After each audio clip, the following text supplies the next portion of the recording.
Bienvenidos. Hoy, vamos a sumergirnos en unos materiales fascinantes sobre un invasor muy sigiloso. Hablamos de un parásito microscópico, el Trypanosoma cruzi, y la enfermedad que causa, la enfermedad de Chagas.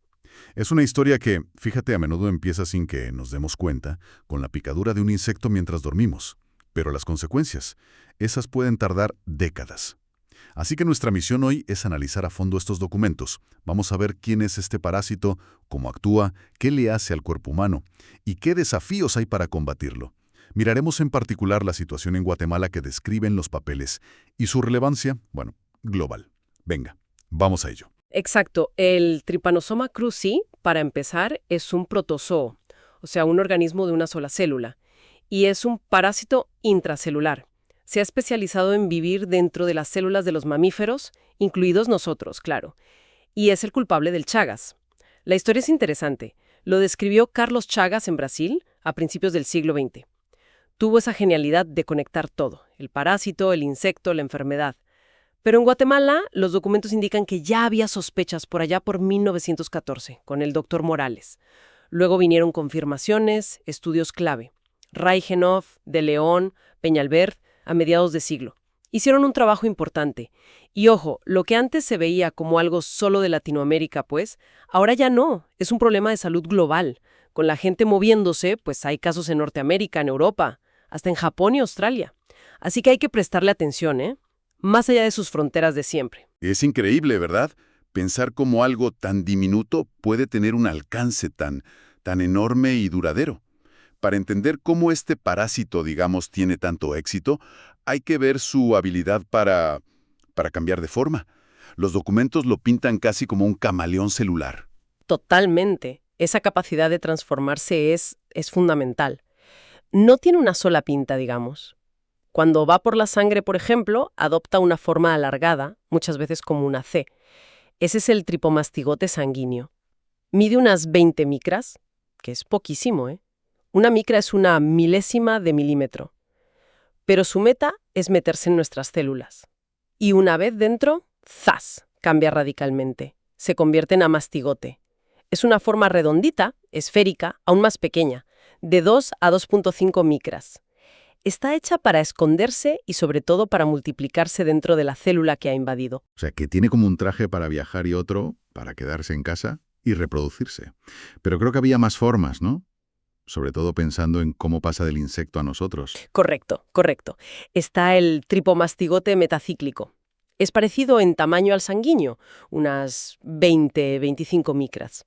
Esta es la forma, digamos, armada, la infecciosa, la que el insecto suelta en sus heces.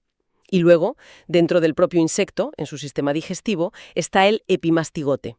Esa forma se multiplica allí, antes de convertirse en el tripomastigote metacíclico listo para infectar.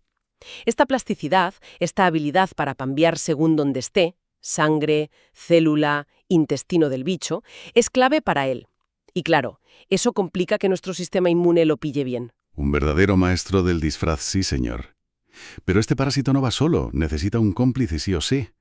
El insecto vector. Son unos insectos de la familia Reduvidae, los triatominos. La gente los llama chinches en muchas zonas. A veces chinche besucona, por eso de que pican cerca de la cara. Y ojo, no solo pican humanos, también se alimentan de perros, gatos y de animales silvestres como los tacuacines, las zarigüeyas o los armadillos. Estos animales actúan como reservorios, o sea, mantienen el parásito en la naturaleza. Y su sitio favorito para vivir parece que está muy ligado a cómo son las casas, ¿no? A las condiciones de la vivienda. Efectivamente. Les encantan las viviendas, digamos, precarias, con paredes de adobe agrietadas, techos de paja, suelos de tierra. Ahí se esconden durante el día. Son insectos hematófagos, esto es importante, solo comen sangre. Y lo hacen en todas sus etapas, desde que son ninfas hasta que son adultos. Salen a picar de noche, y la picadura, pues normalmente no duele, así que la persona ni se entera, sigue durmiendo. Pueden tardar un buen rato en comer, ¿eh? Entre 3 y 30 minutos. Su ciclo de vida es huevo, luego 5 etapas de ninfa y necesitan chupar sangre para pasar de una a otra, y finalmente el adulto. Y en Guatemala, ¿quiénes son los principales sospechosos? los vectores más comunes allí? Pues históricamente han sido dos: Triatoma dimidiata y Rhodnius prolixus. Aquí hay una buena noticia, bueno, a medias. Guatemala logró interrumpir la transmisión por Rhodnius prolixus. Eso fue un logro muy importante en Centroamérica. Pero Triatoma dimidiata, ese sigue siendo el gran reto hoy día. Está por todas partes y se adapta muy bien. Claro que a nivel de América hay otros importantes, como Triatoma infestans más al sur o Panstrongylus mellistus en Brasil. Son varios los culpables. Vale, entonces tenemos al parásito que cambia de forma y al insecto que lo lleva y se esconde en las casas. ¿Cómo ocurre exactamente ese momento clave de la transmisión? Pues mira, todo empieza cuando una chinche, que no está infectada, pica a una persona o a un animal que sí tiene el parásito, los tripomastigotes circulando en la sangre. Al chupar esa sangre, la chinche se traga el parásito. Y dentro del insecto, el parásito empieza su propia. Metamorfosis. Justo. En el intestino medio de la chinche, los tripomastigotes se vuelven epimastigotes y ahí se multiplican. Luego viajan al intestino posterior y ahí se transforman en los tripomastigotes metacíclicos, la forma que nos infecta a nosotros. Y aquí hay un detalle que mencionan los papeles que es fascinante. Estos tripomastigotes metacíclicos desarrollan en su superficie unas moléculas especiales, como unas mucinas, transialidasas, son como herramientas moleculares. Les ayudan a sobrevivir mejor cuando entran en nosotros y a invadir las células de forma más eficaz. Es increíble la adaptación. Vale. Y ahora viene el momento crucial, pero que es fácil entender mal. El insecto pica otra vez para comer, pero la transmisión no va en la saliva, como pasa con los mosquitos y la malaria, ¿cierto? Defeca, cerca de donde ha picado, y son esas heces las que llevan los tripomastigotes metacíclicos infecciosos. Entonces, la infección ocurre porque la persona, que igual está durmiendo, le pica la picadura, se rasca y sin querer arrastra esas heces con el parásito hacia la heridita de la picadura. O hacia los ojos o la boca. Vaya forma de entrar, ¿eh? Muy sigilosa. Precisamente, una vez dentro del cuerpo, estos tripomastigotes buscan células. Pueden ser células del sistema inmune, como los macrófagos, o células musculares, incluso nerviosas, invaden la célula y forman como una especie de bolsa, una vacuola, a su alrededor. Pero no se quedan ahí quietos, ¿no? No, logran escapar de esa vacuola y se quedan libres dentro de la célula, en el citoplasma. Y ahí es donde viene la transformación a mastigote, esa forma pequeñita y redonda que está hecha para multiplicarse. Y ahí empieza la ocupación silenciosa. Empieza la multiplicación a lo bestia, por fisión binaria. O sea, cada parásito se divide en dos en cuatro, y así. Forman como grupos dentro de la célula que se llaman nidos. Después de unos 4 días, cuando la célula está ya a reventar, los amastigotes vuelven a cambiar. Se diferencian otra vez a tripomastigotes.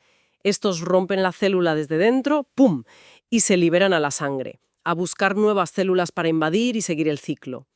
O si justo en ese momento a la persona le pica otra chinche, pues esos tripomastigotes de la sangre pueden ser ingeridos por el nuevo insecto. Y así se cierra el ciclo. Un ciclo biológico súper complejo y muy adaptado a la vida parasitaria. Pero los documentos insisten en que la picadura de la chinche, aunque sea lo clásico, no es la única forma de pillarlo. Para nada. Hay otras vías de transmisión que son muy importantes, sobre todo fuera de las zonas rurales típicas. La transfusión sanguínea, por ejemplo, fue una causa muy importante de transmisión en ciudades antes de que se empezara a analizar la sangre donada sistemáticamente. Otra vía crucial, la congénita, de la madre infectada al hijo, durante el embarazo o en el parto. De hecho, esta es la forma principal de contagiarse en países donde no hay chinches, donde la enfermedad llega con la gente que migra. ¿Y cómo hace el parásito para cruzar esa barrera entre la madre y el bebé? Pues se cree que los tripomastigotes que tiene la madre en la sangre pueden infectar las células de la placenta. Ahí forman nidos de amastigotes y desde ese foco pueden pasar a la sangre del feto. De hecho, encontrar esos nidos en la placenta cuando nace el bebé es una forma de confirmar que hubo transmisión congénita. Y esta vía puede tener consecuencias graves, abortos espontáneos, partos antes de tiempo, o que el bebé nazca con bajo peso, anemia, el hígado y el bazo grandes, eso es la hepatoesplenomegalia, o problemas de corazón. Luego está la transmisión oral. Es menos común, pero puede causar brotes, epidemias incluso. pasa si se comen alimentos o bebidas contaminadas con heces de chinches infectadas o incluso con las propias chinches trituradas sin querer. Ha habido casos con zumos de frutas, por ejemplo, preparados sin mucha higiene en zonas donde hay chinches. Y ya para terminar, pues hay que mencionar los accidentes de laboratorio y la transmisión por trasplante de órganos de donantes que estaban infectados y no se sabía. Tantas rutas posibles. Eso complica muchísimo el control, claro. Una vez que el parásito ya ha entrado, ¿qué le pasa a la persona? ¿Cómo avanza la enfermedad? A ver, la enfermedad de Chagas tiene como fases, etapas, aunque no siempre son fáciles de ver. La primera es la fase aguda, justo después de infectarse. Y aquí está parte del problema del silencio. Esta fase muchas veces pasa sin pena ni gloria. Puede que no haya síntomas o que sean leves, como una gripe. Fiebre, malestar, quizás ganglios inflamados. A veces sale una lesión hinchada en la piel, donde entró el parásito. Eso se llama chagoma. Si entró por el ojo, puede darse el signo de romaña, que es una hinchazón muy típica de un párpado. Aunque esta fase normalmente se pasa sola en unas semanas o meses, puede ser grave, sobre todo en niños pequeños. Puede haber inflamación del corazón, miocarditis e incluso riesgo de muerte. ¿Y si se supera esa fase inicial, la persona ya está curada? Pues no necesariamente. Ahí entra la segunda etapa, la fase latente o indeterminada. La persona se siente perfectamente, no nota nada raro, pero si le haces un análisis de sangre, una serología, pues da positivo. Tiene anticuerpos contra el T. cruzi. Eso indica que la infección sigue ahí. Y este periodo de silencio clínico puede durar muchísimos años, incluso toda la vida, para la mayoría de los infectados. Pero ojo, aunque no haya síntomas, ya en esta fase es frecuente ver algunas cosillas raras en el electrocardiograma. Alteraciones sutiles que sugieren que algo empieza a moverse en el corazón. Pero para una parte importante de los infectados, esa calma aparente se acaba rompiendo. Así es. Se calcula que entre un 30 y un 40% de las personas con la infección crónica acaban desarrollando problemas clínicos años o décadas después de haberse infectado. Esta es la fase crónica. Aquí, los parásitos en sangre son muy pocos, difíciles de encontrar, pero el daño en los órganos sigue avanzando, poquito a poco.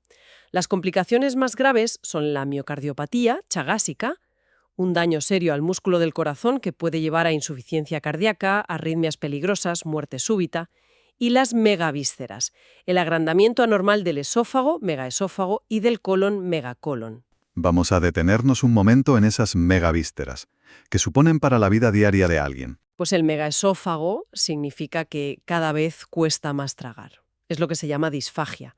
Al principio cuesta con los sólidos, pero luego hasta con los líquidos. Puede haber dolor, que la comida se vuelva, regurgitación, pérdida de peso. Y el megacolon se nota como un estreñimiento crónico, muy fuerte, que va peor con el tiempo.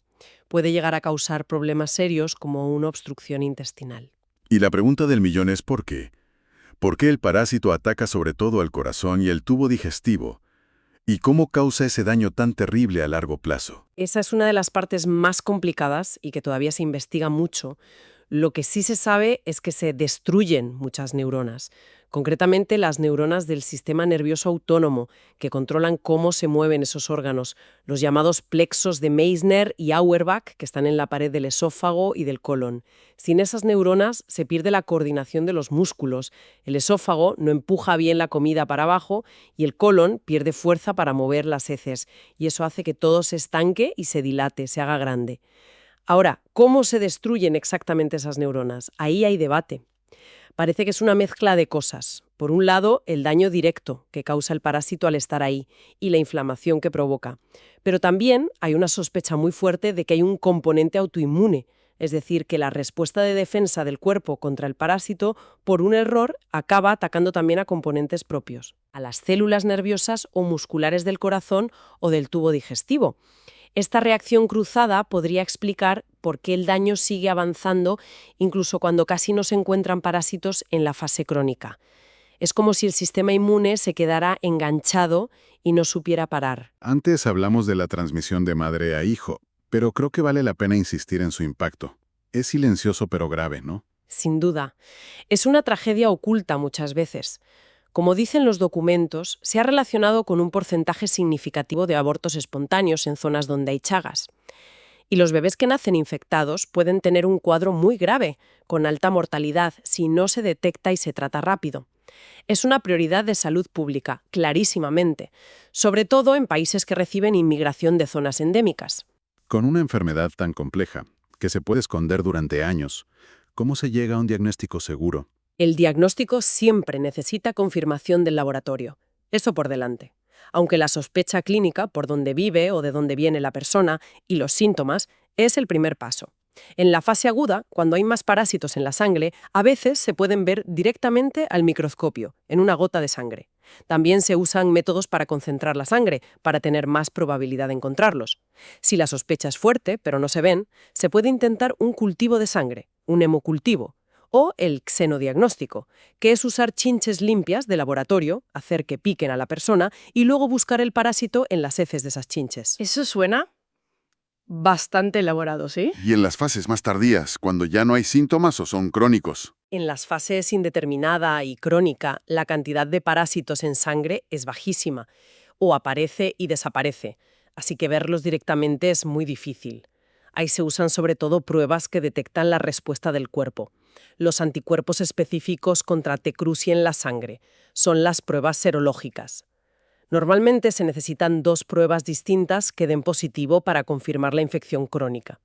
La PCR, que busca el ADN del parásito, también es útil, pero no siempre da positivo en la fase crónica. Y luego, para ver si hay daño en los órganos, pues se usan estudios como el electro, la ecografía del corazón o radiografías y estudios de cómo se mueve el esófago y el colon. Y una vez que tienes el diagnóstico, ¿qué se puede hacer? ¿Hay tratamiento? Sí, hay 2 medicamentos específicos, nifurtimox y bensnidazol. Son más eficaces en la fase aguda. Ahí pueden curar a un porcentaje alto de gente. Y también son muy importantes para tratar a los recién nacidos con la infección congénita. El problema viene en la fase crónica. Entiendo. ¿Y por qué es polémico el tratamiento en la fase crónica? ¿Cuál es el debate? Pues principalmente por 2 cosas. Primero, aunque los medicamentos pueden eliminar o bajar la cantidad de parásitos, no está del todo claro hasta qué punto frenan el avance del daño que ya está hecho en el corazón o en otros órganos, que, como decíamos, puede tener ya un componente autoinmune o de cicatrización, de fibrosis muy avanzado. Y segundo, estos fármacos tienen efectos secundarios, a veces importantes. Y eso puede hacer que la gente abandone el tratamiento, que además suele ser largo. Por eso, la decisión de tratar o no en la fase crónica se piensa mucho caso por caso. Y es súper importante entender que, para las complicaciones como el megaesófago o el megacolon, el tratamiento contra el parásito no va a hacer que el órgano vuelva a su tamaño normal ni que recupere la función perdida.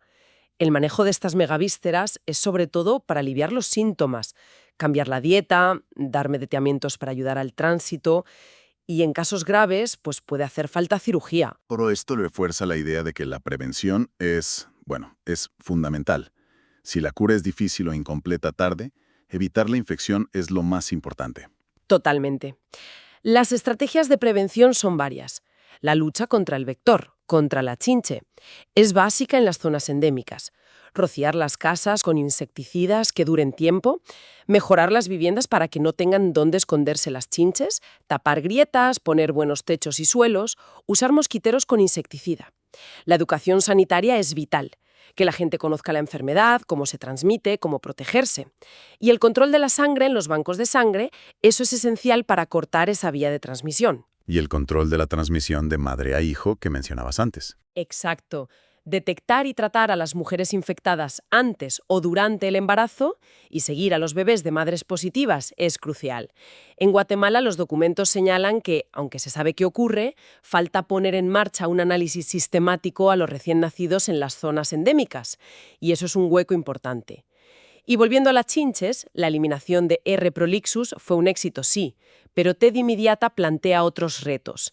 A diferencia del primero, que vivía casi solo dentro de las casas, T. dimidiata se adapta muy bien a vivir también fuera, alrededor de la casa, en lo que se llama peridomicilio, en pilas de leña, en corrales, muros de piedra.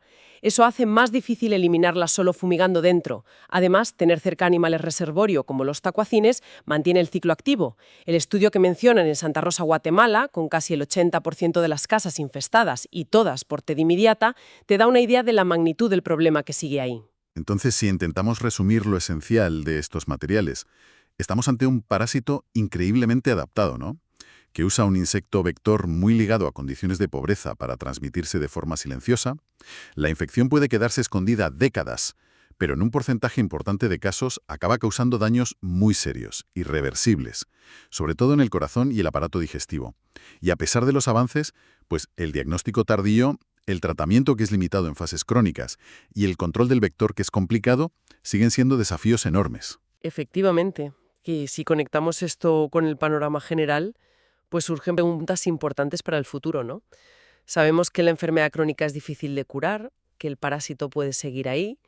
Incluso se sugiere en los materiales que podría reactivarse en el sistema nervioso central en algunas situaciones. ¿Qué implica esta persistencia para la salud pública a largo plazo? Sobre todo ahora, con la globalización, la gente moviéndose de zonas endémicas a otras. ¿Cómo afecta eso a sistemas de salud que no están acostumbrados al Chagas? Y por otro lado, ¿cómo tienen que cambiar las estrategias de control del vector? Eliminar uno como R. prolixus está bien, es un paso. Pero si otro, como T. dimidiata, se adapta, aguanta y se dispersa, ayudado por reservorios silvestres, necesitamos enfoques más integrados, que vayan más allá de fumigar las casas y miren también el entorno, la relación entre humanos y animales. Son preguntas que quedan ahí en el aire, invitándonos a pensar en la complejidad de esta enfermedad que a veces olvidamos, pero que sigue muy presente.